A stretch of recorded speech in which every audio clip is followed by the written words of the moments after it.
The stars didn't twinkle here. Not in this dead corner of the galaxy where the war had already swallowed hundreds of civilizations whole. Battles had burned planets into ash. Space was littered with the broken hulls of ships, floating coffins with no one left to mourn them. And into this cursed stretch of nothing came us. The human fleet didn't arrive quietly. Our engines thundered like gods screaming through the void. 13 massive warships emerged from sublight, their hulls black as obsidian, marked with the red insignia of Earth Command. Smaller vessels, fighters, destroyers, and mobile carriers unfolded from their shadow. It was like watching a storm take shape from silence, a dark force rolling in, unapologetic. On the bridge of the flagship Reckoner, Admiral Thorne stood still, hands clasped behind his back, watching the enemy fleet on the holo display. Thousands of ships, all belonging to the Zarn Collective, inhuman monsters of bone and plasma who had conquered 12 systems in just 3 months. Entire colonies had gone silent. Civilians, soldiers, diplomats. It didn't matter. The Zarn didn't negotiate. They consumed. But now they faced something different. They faced us. "Status report," Thorne said, his voice low, calm, and cold. "All ships accounted for, sir," Commander Rivas replied. "Weapons hot, shields full, fighters ready to deploy on your mark." Thorne didn't blink. He studied the Zarn formation. They were tight, confident, arrogant even. They had never faced humans in open space before. They'd picked off border colonies and fringe mining outposts, easy prey. But this was the core fleet. This was humanity's answer, and it wasn't going to be diplomatic. "Open channel," Thorne said. A soft beep. The channel opened, broadcasting to every ship within range, Zarn and human alike. "This is Admiral John Thorne of the Terran Fleet," he said flatly. "You entered our space. You killed our people. You thought we were weak. Today we show you your mistake. We are humanity, and we do not kneel." The comms cut. Rivas smirked. "That'll get their attention." Thorne didn't smile back. "Number this, Will." He raised a hand. "Deploy all squadrons. Lock missile pods. Fire at will." The fleet came alive. Fighter bays hissed open, and the first wave of interceptors screamed into space, leaving trails of blue fire behind them. Long-range cruisers launched their payloads, dozens of torpedoes slicing through the vacuum. Energy cannons on the front lines began their charge, building to a searing crescendo. And then, in perfect unison, the entire fleet fired. The first volley struck before the Zarn even moved. Their front lines evaporated. Ships split apart in clean halves, internal fires spilling out into the void. Screams, alien and digital, filled the comms as chaos exploded across the enemy formation. They tried to respond. Plasma turrets swiveled, energy beams surged back. A few human ships took hits. One destroyer spun out, engines gutted before going silent. But it didn't slow us. The Reckoner plowed forward like a juggernaut. Its main cannon charged, a golden glow building in its massive core. The sound shook the deck, humming with pure power. "Target locked," the weapons officer announced. "Fire," Thorne said. A beam of pure energy ripped through space like a sword made of sunlight.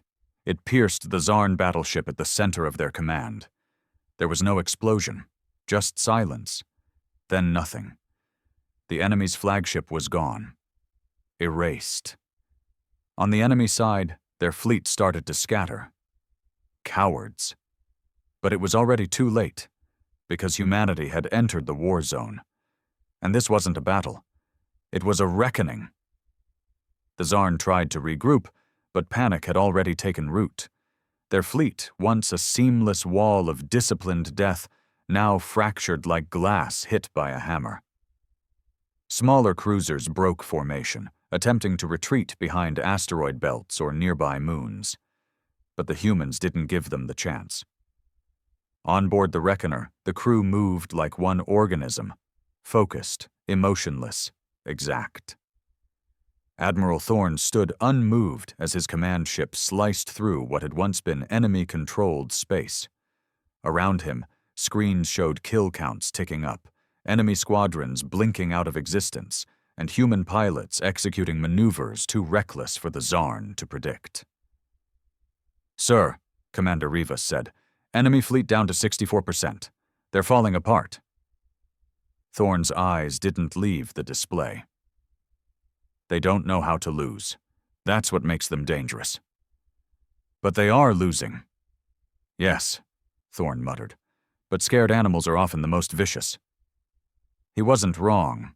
One of the remaining Zarn dreadnoughts powered up a forbidden weapon, something no Terran ship had seen in use before. It was massive, mounted on the underbelly of the alien vessel, glowing with a sickly green hue. Scanners went haywire trying to analyze it. And then, without warning, it fired. The beam wasn't meant to kill directly. It was something worse. It tore a rift in space, a jagged, violent rip that distorted gravity and time. 2 human frigates caught in the radius vanished, pulled into the rupture like leaves down a drain. No trace remained. No explosion. No communications. Just gone. "Jesus Christ," Rivas whispered. "What the hell is that?" Thorne stared at the anomaly. The edges of the rift bled static across every sensor. "A dimensional disruptor," he guessed. "They weren't planning on using that. Not unless they were desperate." "Should we fall back?" Thorne looked at the carnage around them. Ships, human and Zarn, burned in silence. His people had come here to end a threat, not run from it. "No," he said. "They opened that hole in space. Now let's bury them in it." Orders were relayed instantly. Special ops squadrons were deployed, elite pilots in prototype fighters, equipped for rapid burst strikes. They swept in through debris fields, weaving between explosions and magnetic storms. Their goal, take out the power core of the dreadnought with surgical precision. On board one of those fighters was Lieutenant Zara Vex, Earth's most decorated pilot, and the living definition of unreasonable confidence. She flicked switches, narrowed her eyes behind her visor, and led her team straight toward the disruptor beam's source. "We get one shot at this," she said through comms. "Stick to formation, stay in my wake, and whatever you do, don't stop flying." The team acknowledged. As they sped in, the dreadnought's defensive grid lit up. Autocannons roared, anti-ship mines deployed, and swarms of Zarn interceptors swirled like hornets. But Zara wasn't afraid. She was human, and humans, unlike the Zarn, had evolved to thrive under pressure. She dove, twisted, let 2 interceptors tail her just long enough before flipping her ship and unloading dual railguns right into their cores. They burst like overripe fruit. Her wingmen followed suit, clearing a path as they neared the disruptor's power coil. A single opening blinked on the targeting grid. "Now!" Zara shouted. Missiles launched. Direct hit. The dreadnought didn't explode immediately. First, its shield flickered, then its engines went critical. A pulse surged through its hull, warping it from the inside out. Then, with a final, ugly scream over the comms, it split apart and vanished into the rift it had opened. The rupture shimmered, groaned like a living thing, and then began to collapse. Back on the Reckoner, Rivas exhaled. "Target destroyed. Anomaly is closing." Thorne gave the faintest nod. "Tell the fleet," he said. "No mercy. We finish this." And they did. In less than 20 minutes, the remaining Zarn fleet was decimated. Not scattered, not damaged. Gone. Every last ship turned to dust and floating corpses. It wasn't a battle. It was an execution. And every ship in the human fleet knew it.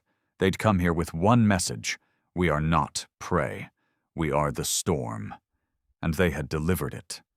The wreckage of the Zarn fleet drifted silently, metal twisted and scorched, floating like haunted reminders of their arrogance. But even in victory, there was no celebration aboard the human ships. Not yet, because something felt wrong. Admiral Thorn stood still on the Reckoner's bridge, eyes locked on the fading rift where the Zarn dreadnought had vanished. The space where it once was hadn't returned to normal. There was a shimmer, faint, pulsing, and beneath it, strange energy readings kept crawling across the screens. "They left something behind," he muttered. Commander Rivas frowned. "A trap?" Thorn turned slowly. "Or a message." Before Rivas could answer, alarms screamed. A flash erupted from the remnants of the rift. Then 6 blinding lights appeared in a perfect hexagonal pattern. Ships, but not like before. Not bone-plated, not organic and grotesque like the Zarn fleet had been. These were different. Sleeker, darker, almost invisible against the blackness of space. And massive. "What the hell is that?" Rivas whispered. The scanners struggled, but eventually spat out a translation from intercepted Zarn data. "The vultures." Thorn's jaw clenched. "I've read the reports. They don't fight for territory. They come for aftermath. They feed on what's left." Rivas's voice dropped. "Scavengers?" "No," Thorn said. "Executioners. The Zarn don't believe in surrender or burial. They call them in when they lose. These things clean the mess." The vultures moved like shadows, too fast for their size. In the span of a minute, they began harvesting what was left of their fallen, drawing wrecked Zarn vessels into their hulls with tractor beams and pulsing arcs of light that disintegrated everything into nothing. But then, one of the vultures turned. Its scanners locked on the Reckoner, and it didn't move to salvage. It charged weapons. "Brace for impact," someone shouted. Too late. The beam hit hard. No warning, no time to shield. The entire bridge shook. Sparks burst from consoles. 2 crew members were thrown to the floor as a wall panel cracked open from the force. "Damage report," Thorn barked. "Starboard engine hit. Secondary shields offline. Hull integrity holding, for now," a lieutenant called out, panting. Thorn stared at the enemy ship. "They're not just here to clean. They're here to erase witnesses." The humans hadn't just destroyed the Zarn. They'd angered something darker. Zara Vex's voice came through the fleet comms. "I'm still out here. I've got visuals. Admiral, there are more of them coming." "How many?" "Too many. 30, at least. They're all around the edge of the dead zone. And Admiral, they're ignoring the wreckage now. They're coming for us." Thorn stood silently for a moment, then turned to the communications officer. "Put me through to the fleet." The officer nodded, and the channel opened. "All Terran ships, this is Admiral Thorn," he said, voice steady as steel. "The Zarn brought us here to die. Now they're sending in the things they're afraid of. That should tell you everything you need to know. This enemy doesn't want land. They don't want power. They want erasure. No history, no survivors, no legacy." He paused. "But we're human, and humans have a bad habit of surviving things we shouldn't." All across the fleet, captains and crews prepared for hell. They were battered, bruised, low on ammunition, and still reeling from the last fight. But retreat wasn't an option. Not anymore. Because whatever these vultures were, they had to be stopped here. Thorn turned back to the bridge crew. "I want all AI battle systems online. Pull energy from weapons to reinforce the primary shield. Prioritize defense." Rivas blinked. "We're not going to fire back?"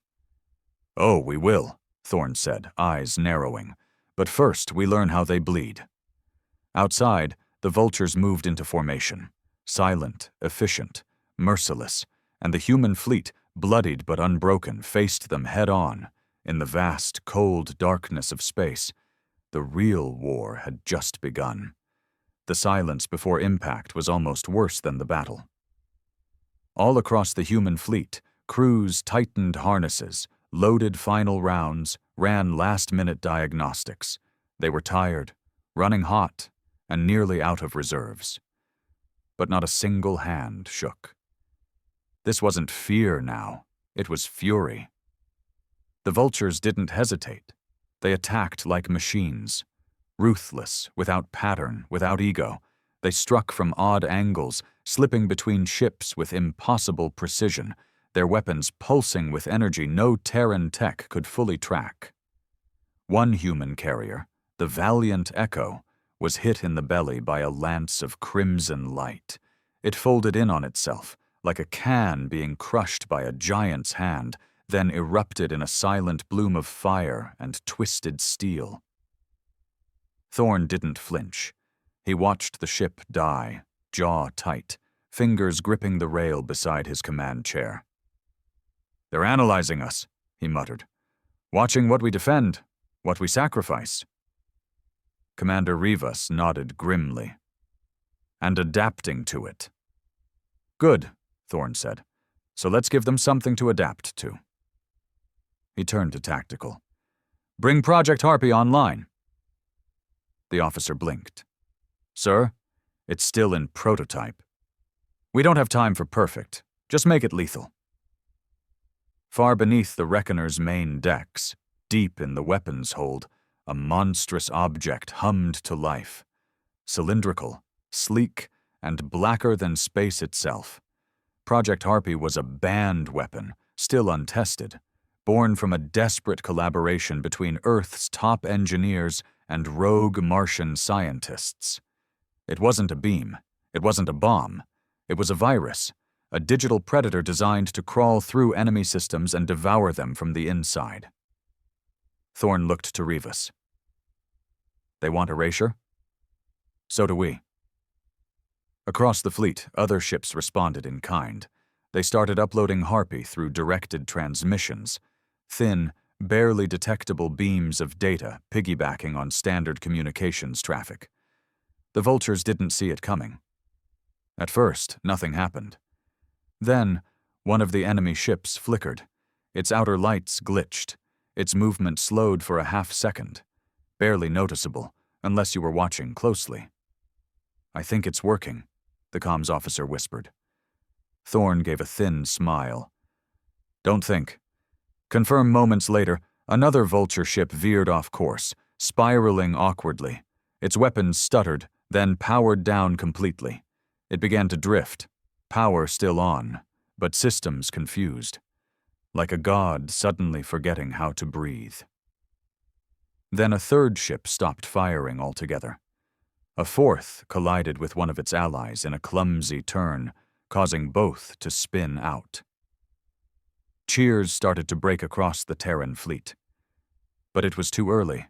From the far edge of the battlefield, a ripple of energy burst across the stars.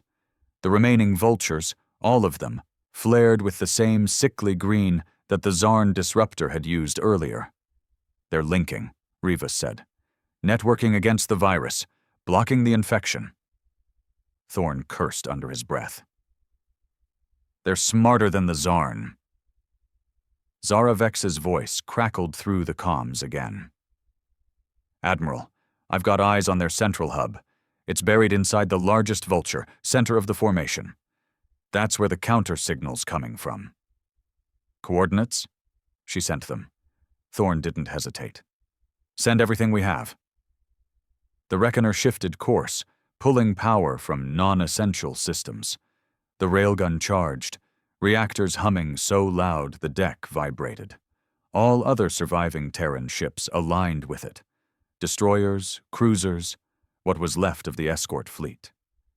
They fired in unison, a coordinated wall of death aimed at a single point in space. The main vulture ship saw it coming, and it did something no machine should have done. It moved back, retreated, but not fast enough. The barrage struck, the core of the vulture flagship cracked, an unnatural shriek of metal and energy echoing through space. It didn't explode. It collapsed, pulled in on itself like it had been hit by the hand of some ancient god. And just like that, the vultures began to glitch again. Without the hub to guide them, Harpy finished what it started. One by one, the vultures lost flight control, lost sensors, lost weapons. Some turned and fled, some just shut down and drifted. A few triggered self-destruct in a final act of defiance. Humanity had done it again. Not with numbers, not with strength, with defiance, with grit. With the one thing no alien had ever understood about humans. We don't stop until we win, or burn everything trying. On the bridge of the Reckoner, Admiral Thorn sat slowly in his chair. Smoke drifted from a sparking console. Half the lights were flickering. Hull damage alarms still blared in the background. But he exhaled. "We're still here," he said. Rivas, bleeding from a cut above his brow, chuckled bitterly. Barely. But alive? And for humans, sometimes that's all it takes to conquer the stars. For a while there was only silence. Broken, static-filled silence. The battlefield drifted in eerie stillness, littered with broken metal, shattered hulls, and the cooling cores of both human and alien ships. The black of space felt heavier now, like it remembered the violence that had just taken place and was holding its breath for what came next. Admiral Thorn stared out the main viewport, watching the wreckage scatter. His reflection looked back at him, pale, sleepless, blood speckled on his collar from someone else's wounds. He didn't speak. Not yet. Commander Rivas moved slowly across the bridge, a datapad in hand. 27% of our fleet remains operational. Only 4 cruisers still have full weapons. Most ships are running backup life support. We lost the Vanguard, Echo, Sagan, and nearly every drone platform. Thorn nodded slowly. And the vultures? Gone. What's left is dead metal. Another long silence passed between them, but it was broken when the comms officer suddenly turned, face pale. "Sir, we're picking up a signal." Thorn narrowed his eyes. "From where?" "Deep space, past the battle perimeter. It's not Zarn, it's something else. Signal strength is low but steady. Audio only." "Play it." There was a faint hiss of static. Then a deep, metallic voice broke through, warbled but unmistakable. "We watched you destroy the harvesters. Impressive. Reckless." Human Thorn sat forward. "Who is this?" There was a pause. Then the voice continued. "They were never meant to fight you. They were collectors, a first wave. You destroyed them. That was not in the calculations." Commander Rivas's face turned hard. "They weren't expecting us to win?" "You are no longer a question. You are now a problem." Then silence. No origin point. No signature. Nothing left. The comms officer shook his head. "It didn't come from this system. It bounced off at least 9 relay points before it got here." "Someone's watching us," Thorn muttered. Zara Vex patched in next. "Admiral, I've been listening too. You hear what I hear?" "Yeah." "That wasn't the Zarn," she said. "That was someone else. Bigger, smarter. Probably the ones who built the vultures." Thorn rubbed his eyes, exhaustion setting in like iron weights. "We've poked a hole in the dark, and something deeper just noticed." The bridge was quiet again. Everyone was thinking the same thing. What if the vultures were just the beginning? Just a mop-up crew? And what if the real enemy hadn't even arrived yet? "I want scans out in every direction," Thorn ordered finally. "Long-range probes. I want to know what's out there, and I want to know now. Also, start salvaging what we can. We'll need tech, cores, anything we can steal from their ships. We just got a taste of something way out of our league, and I don't like going into the next round with a bloody nose and blindfold." "Yes, sir." The crew scrambled into motion. Repairs began. Drones deployed.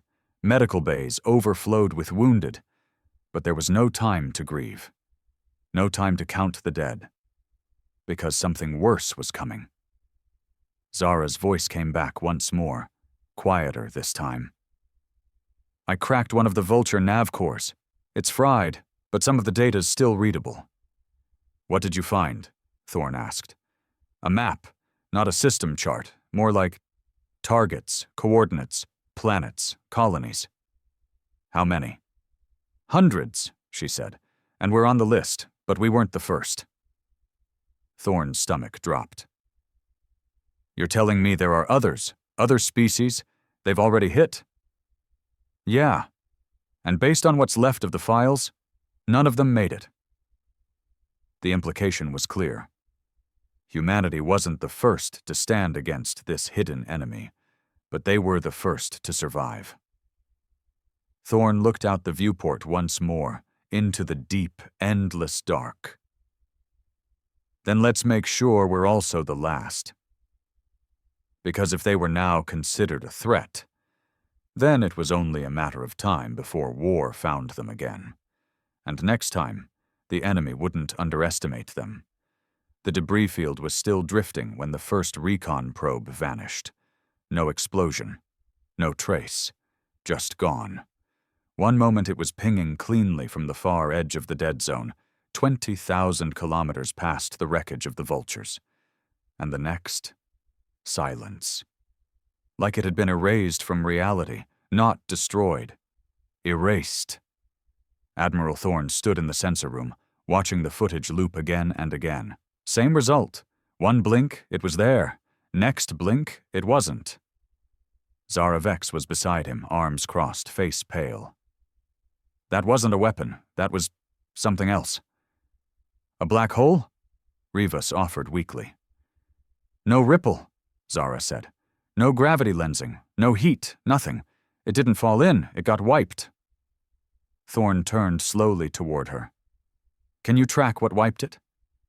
She hesitated, then said the last thing any of them wanted to hear. I think we triggered a failsafe. He stared. Zara tapped on her datapad and brought up a rendering from the stolen Vulture nav core. Look, these targets? These weren't just coordinates. They were timed. They were supposed to be hit in a specific sequence, like knocking over dominoes. Thorn frowned. So we didn't follow the sequence. We interfered. We weren't supposed to fight back. So now the system has changed its behavior. Commander Rivas looked at her sharply. Changed how? Zara's eyes didn't blink. Now it's sending something else. It was another few hours before they found it, or rather before it found them. A strange signal pinged from deep space, just 3 repeating pulses. No modulation, no language, just tones. The system AI tried to interpret it as a standard distress beacon, but something in the tone, something in the pattern made the hair on Thorn's neck rise. Put us on alert, he ordered.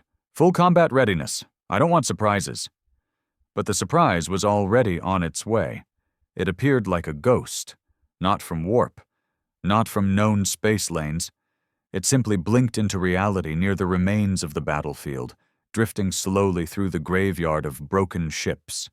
Not Vulture, not Zarn, something else entirely. It was shaped like an obsidian tear. No lights, no visible engines, and yet it moved like it knew where it was going. A silent, unknowable thing that sent every warning sensor into overload the moment it entered the grid. What in God's name is that? Rivas whispered. No one answered, because no one knew. Zara leaned forward. We saw a sketch of something like this, back on Titan. During that AI breach 2 years ago, it was just a concept, some kind of automated judge, a sweeper-class enforcer, not Vulture tech, older, deeper. A judge of what? Thorn asked. She looked him in the eye. Of life? The object, whatever it was, halted dead center over the battlefield. Then it spoke. Not through comms, not in words, but directly into every human mind within 100,000 kilometers. Deviation detected. Resistance is escalation. Escalation is non-permitted. The crew reeled. Some screamed. Others dropped to their knees, holding their heads. The voice wasn't sound. It was like a presence, drilling through their brains, cold and ancient and absolute. Zara gasped. It's using neural imprinting. This thing's not just tech, it's sentient. Barely. The object pulsed once, and a ring of light exploded outward, sweeping through the wreckage. Every remaining vulture fragment began to dissolve into dust. Disassembled at the molecular level, like the battlefield was being scrubbed clean. It's erasing the evidence, Thorn whispered. Not just the wreckage. The History 1 of the surviving Terran ships, the Resolute, tried to fire on it. Big mistake. The moment its weapons warmed, the judge-like vessel flared once more, and the Resolute folded inward like crumpled paper, no explosion, no trace, just gone, like it had never existed. That's not a weapon, Zara said, her voice shaking. That's a warning. Thorn turned slowly. Then we need to leave, now, before it decides we're worth erasing too. But even as the fleet scrambled, even as engines flared and ships began to pull away, the object remained. Watching. Not chasing. Just judging. It had measured humanity, and found it inconvenient. By the time the human fleet limped back to the edge of Sol-controlled space, Earth was already buzzing. Word of the battle had leaked. Despite blackout orders, too many comms had been intercepted. Too many survivors had stories to tell. The media ran with headlines like "Humanity crushes alien invaders" and "Earth's Armada reigns supreme." But behind those triumphant cheers was a very different truth, one that never made it to the news feeds. Because the real enemy hadn't lost. It hadn't even arrived yet. Deep inside Earth's orbital defense platform, Admiral Thorn stood before the Council of Nine, the shadowed committee that oversaw humanity's most classified military efforts.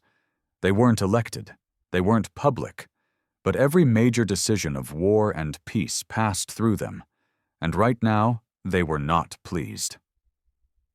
You provoked something we don't understand, the chairman growled, his voice cold, and now our probes in 3 sectors have gone dark. Thorn didn't blink. They came for us first. We responded. We survived. But you didn't win, another councilwoman said. You escalated. Zara Vex stood at Thorn's side. With all due respect, we didn't escalate anything. We were already on their hit list. We just weren't supposed to fight back. That silenced the room for a beat. Then another voice spoke, filtered and modulated through heavy distortion. We've seen patterns like this before. Thorn turned. What do you mean? The distorted figure leaned forward. You've read the theories, Admiral. The silent zones. Places in the galaxy where signals vanish. Civilizations that show promise, then go dark overnight. The Fermi paradox, Thorn muttered. The figure nodded. The Judge-class vessel isn't new. We've found traces of it before, scattered across derelict planets, half-erased archives. There's always a pattern. A civilization begins reaching beyond its stars. Then a collector shows up. Sometimes biological, sometimes machine, always brutal. Then the cleanup comes. The Judge, Zara whispered. Exactly. It's part of something older, a system. Maybe a protocol, maybe a religion. We don't know. Thorn clenched his jaw.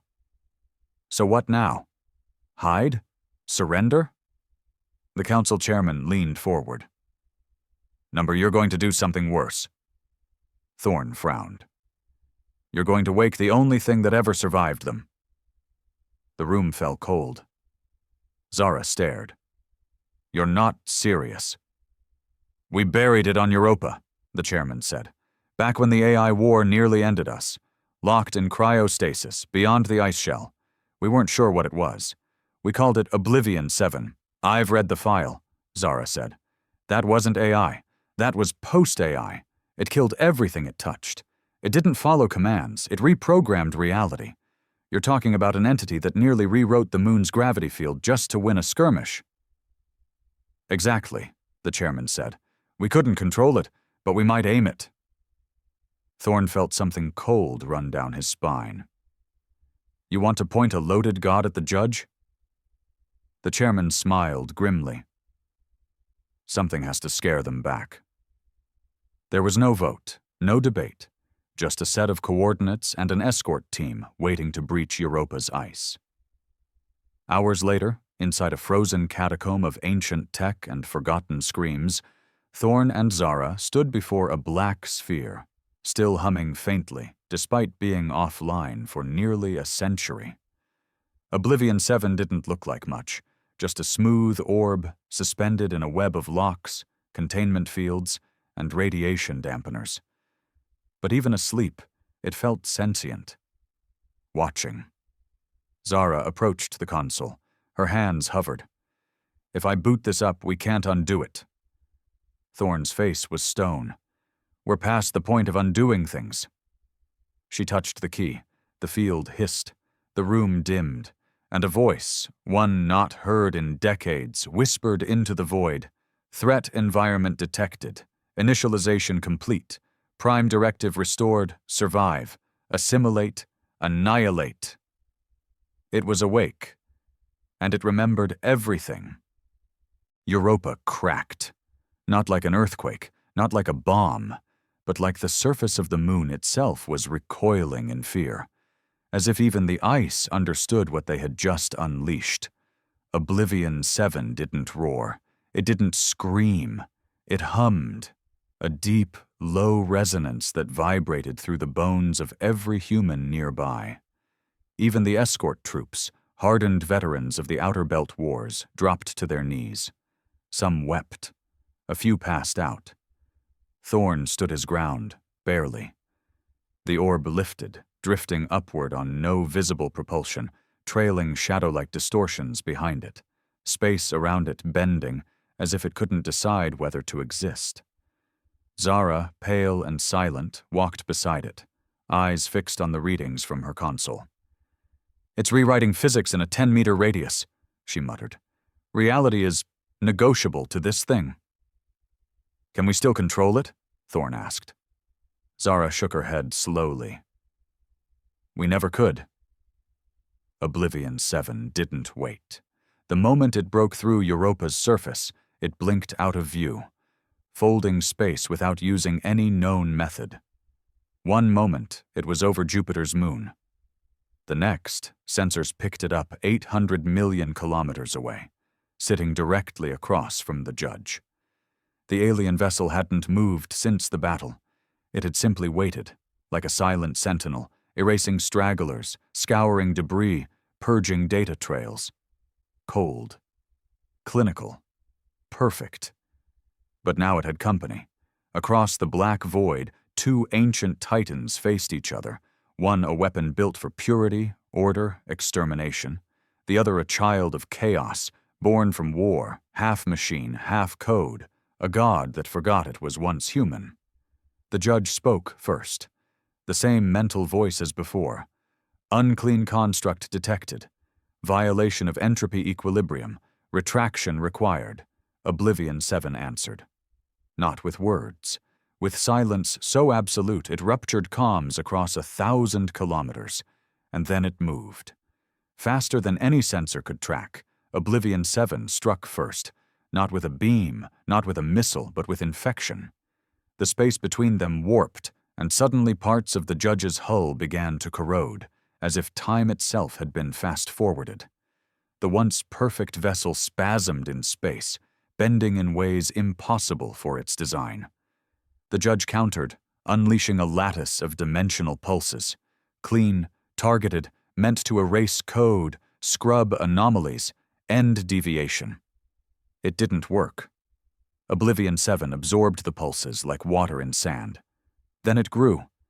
Not in size, but in presence. Sensors couldn't detect its edges anymore.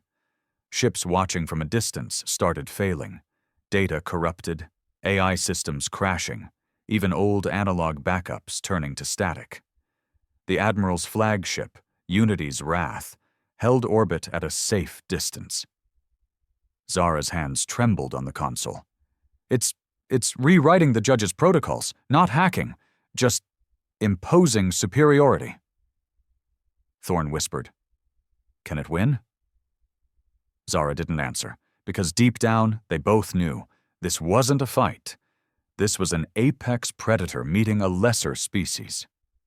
The judge tried one last time, a final purge, bright, blinding, near instant, a flash that even cracked a moon fragment floating nearby.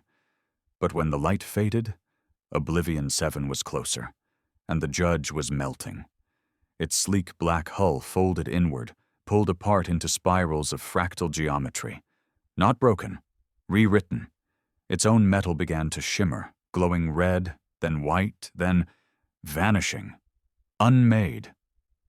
The last thing anyone ever detected from the judge was a single thought, transmitted across every spectrum. Correction: humanity equals terminal variable.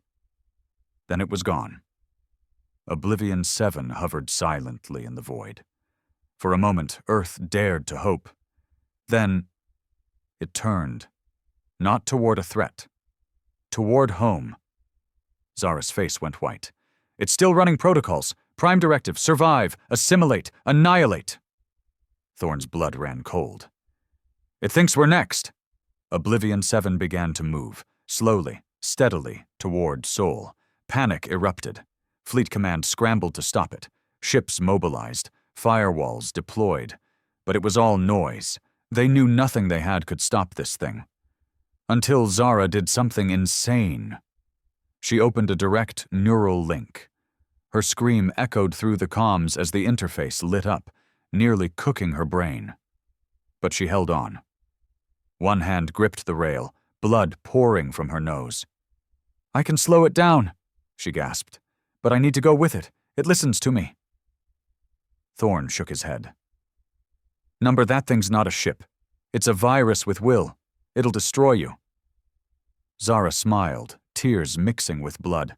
"Better me than Earth." Before he could stop her, she triggered the jump. Oblivion 7 vanished again, this time taking her with it. No signal, no trace. Gone. Earth was safe, for now, but out there, somewhere in the void, a woman rode a god of war, and humanity's fate still hung on a thread, because one day it might come back, and next time, it might not listen.